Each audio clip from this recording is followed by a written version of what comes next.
What is up, Libra? Welcome to Spread Space. I'm ClairV, and we're doing something a little different today. As you see, I'm drawing a picture. It was in the middle of the night. It was around 3:33 exactly when I woke up.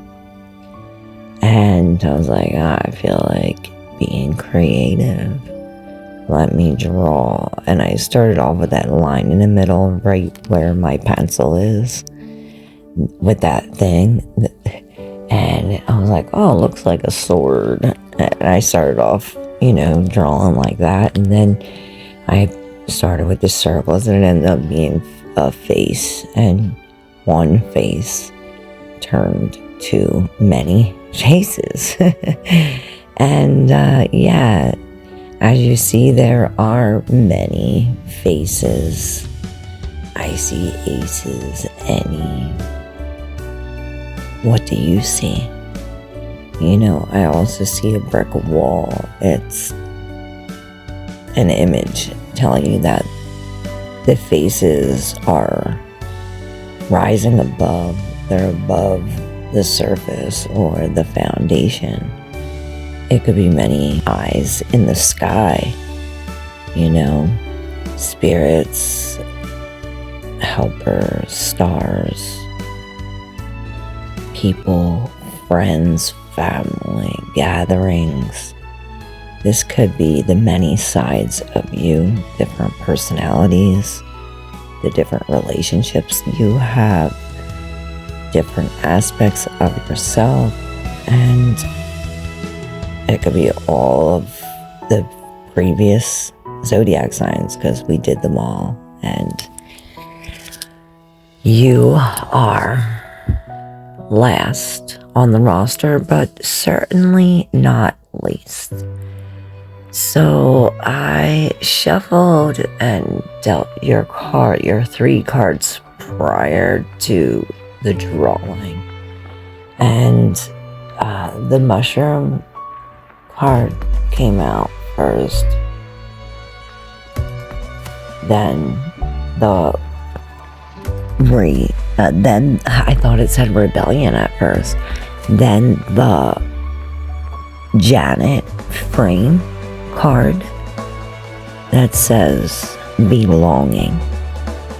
And the wall card, which it's funny because you notice the wall in the faces, and it makes me think of the planet Saturn.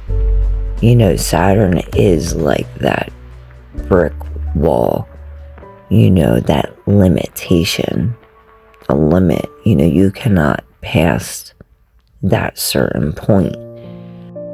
As you see in the drawing, all these faces are above that point. So this is saying something, we're going beyond. And maybe this has something to do with the planet Uranus.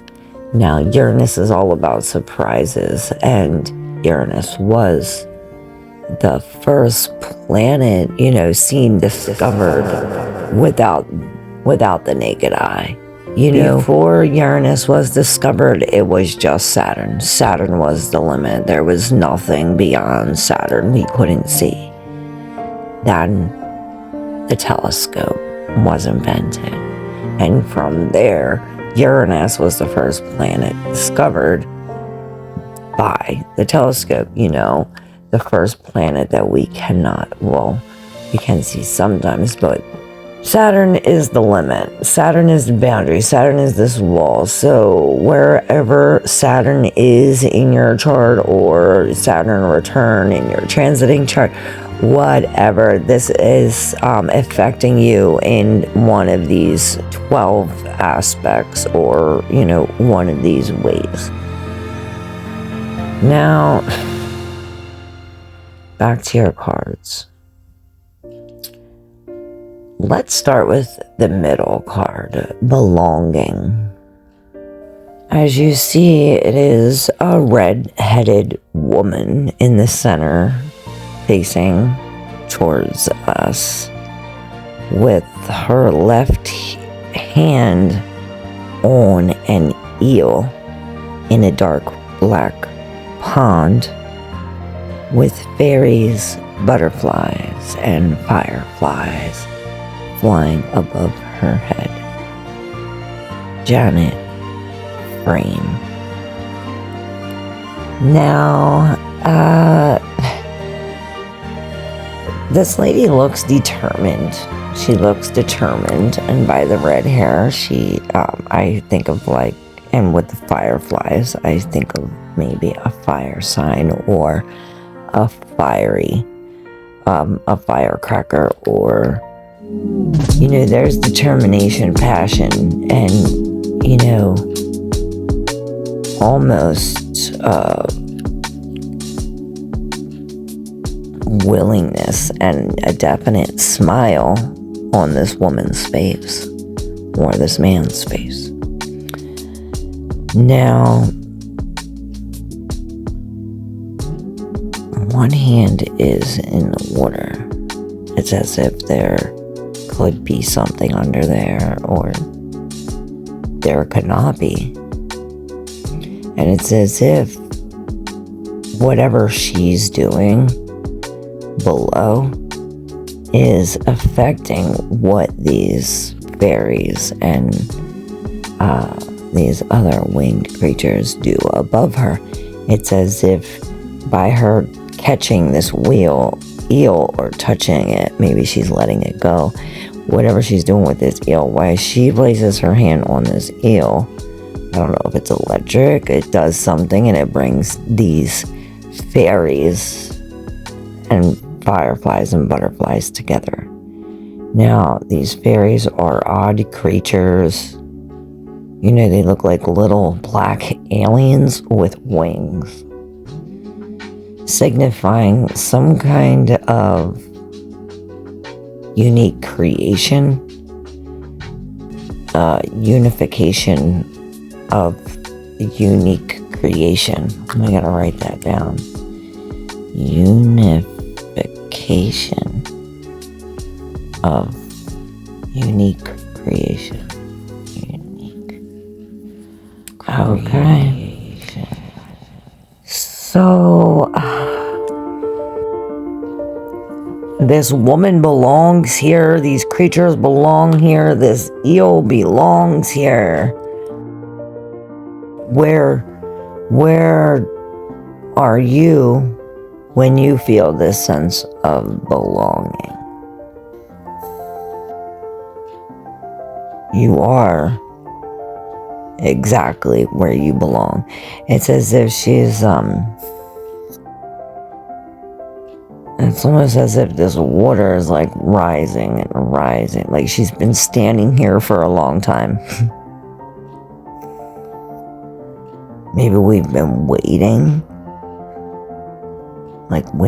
for a sense of belonging. Let's look at Janet Frame in relation to the other two cards.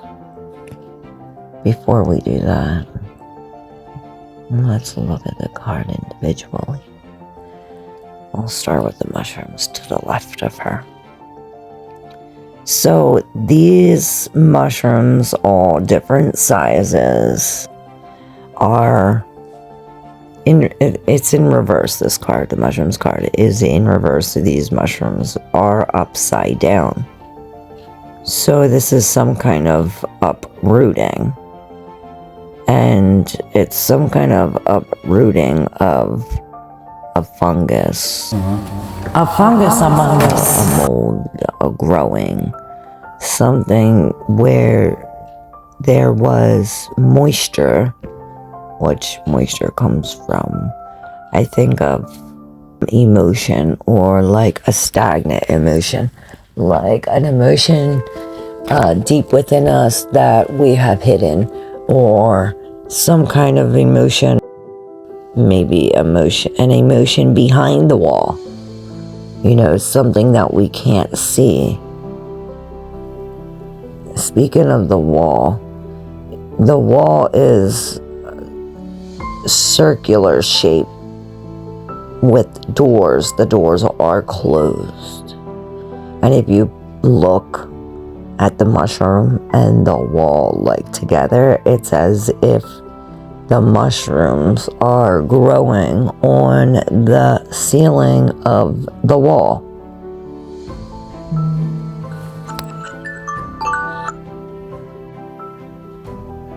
That's a confirmation. And perhaps this has something to do with this eel. Now, eels signify the deep subconscious and intuition, a deep knowing, knowledge. Eels are electrifying. They also have very poor eyesight, so they use their intuition to guide them through the dark waters of the subconscious.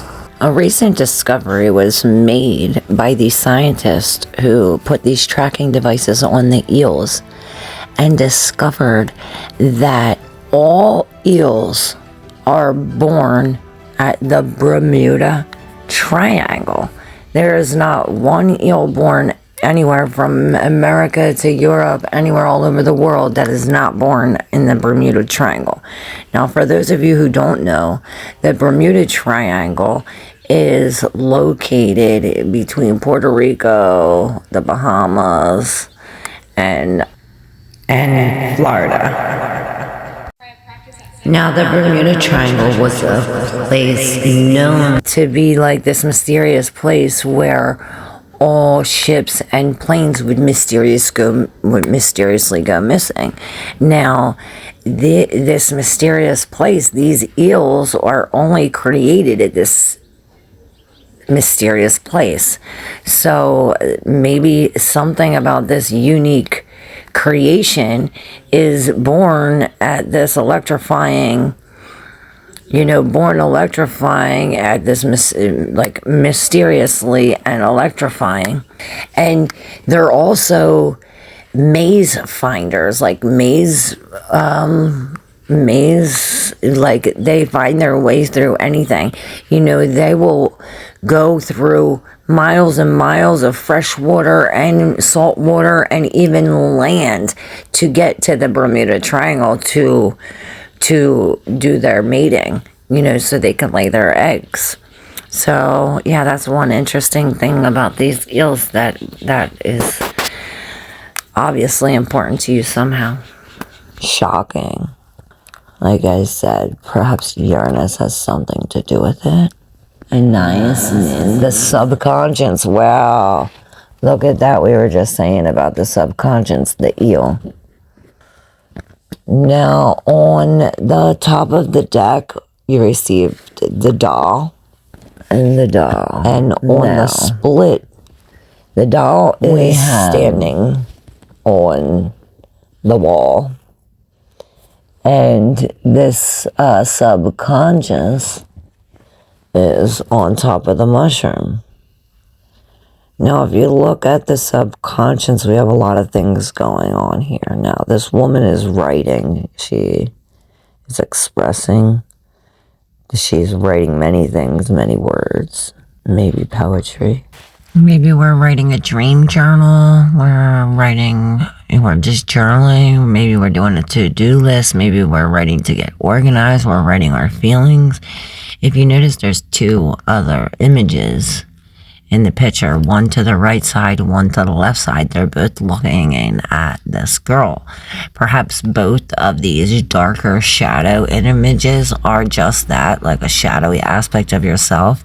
And if you look a little closer in each one of these shadow images, there's a whole bunch of eyes, almost just like the many faces picture.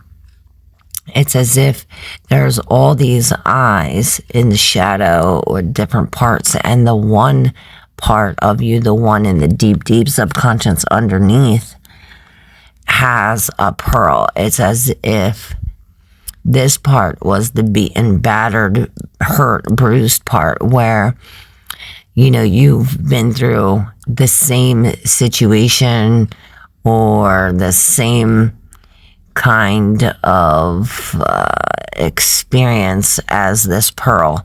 You know, this pearl been through a lot. This pearl had to go through a lot to get to this pearl. You know, it had to be going, it was beaten up and it had bumped and bruised by this grit. You know, it had to go through a lot to get that beautiful. And it's as if, you know, this one thing in the deep subconscious, perhaps you're not even aware of this, that this hurt and this pain created something so beautiful inside of you. And now you see, it's as if now that you have this in your hand, you can see. Perhaps, like I said, you're unaware of it. But doing this writing, getting in touch with your subconscious, meditating, opening your third eye chakra, perhaps being naked, being honest, being truthful, being in water, you know, writing at nighttime, checking in with the shadow aspects of yourself, you know, the parts of you that are hidden or that you hide or, you know, that you feel afraid or scared or fear, to bring out the side of you that you suppress. This is like, okay, let's write it out. Let's dream it out. Whatever we have to do to bring out this subconscious, this shadowy ego aspect of yourself. And this is what we're doing. We're bringing out all these aspects of yourself. All these different aspects of yourself is going to help your true higher self get to where you're going. Okay. Let's look at this middle card. On the split, the middle card. So wait, back to the subconscious real quick. With all these eyes and these shadows, perhaps these eyes are looking like, are you going to let me out? Are you going to let me out? Are you going to let me come play? Are you going to accept me? And perhaps this writing, this communicating about it, perhaps we're talking about it, writing about it, thinking about it, whatever we're doing, reading about it, we're learning about it. Whatever we're doing, we're coming closer. And these shadowy aspects of yourself, these eyes are like, please let me see through your eyes. Let me see what you see. Let these eyes of your shadowy subconscious ego self enjoy what your higher self sees. And only then will your higher self see what is destined for your higher self to see.